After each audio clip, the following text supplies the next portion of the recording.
রাতের আধারে উত্তম পালের পুকুরের বাঁধ কেটে দেয় দুষ্কৃতীরা। এমনকি দুষ্কৃতীদের বাধা দিলে প্রাণনাশের হুমকি দেওয়া হয়। ঘটনা মাতারবাড়ি বিধানসভার উত্তর কালাবন পঞ্চায়েত এলাকায়। উত্তম পালের পুকুরের সঙ্গে আরো দুটি পুকুর আছে। বন্যার ফলে দুটি পুকুরে জল বৃদ্ধি পায়, ফলে উত্তম পালের পুকুরের বাঁধ কেটে দেয় দুষ্কৃতীরা। যদিও এই ঘটনায় নামধাম দিয়ে মহকুমা শাসকের কাছে অভিযোগ জানানো হয়েছে। উত্তম পাল কর্মসূত্রে আগরতলায় বসবাস করেন। উদয়পুরের বাড়িতে আছেন তার মা, ছোট ভাই ও তার পরিবার। তারাই এখন দুষ্কৃতীদের রক্তচক্ষুর মুখে পড়েছেন।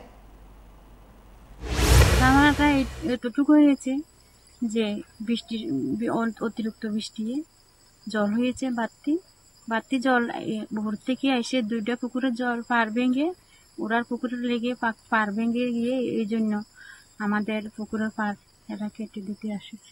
আমাকে তো বলছে এখানে আসো, তোমাকে এখনই মাটি থেকে দিতে হবে। পুকুরের মালিকের নাম কি? পুকুরের মালিকের নাম? মালিক তারা যৌথভাবে 3 ভাই আছে, রাজীব, সঞ্জয়, বিজয়। আর হেরার কাকা টাকা যত আছে পরিবারে সবাই এসেছে। পঞ্চায়েতের লোকের কাছে গিয়েছি আমি, তারা এসেছে বাধা দিয়েছে। তখন দেখুন এই এই এই টিলার উপর থেকে এখানে এসে আমার পুকুরের দিকে ড্রেন ওরা কি করে কাটতে পারে? ভাবো যদি সবসময় অত্যাচার করা হয়, ওরা হয়তো বাড়ি ঘর ছেড়ে হয়তো চলে যাবে।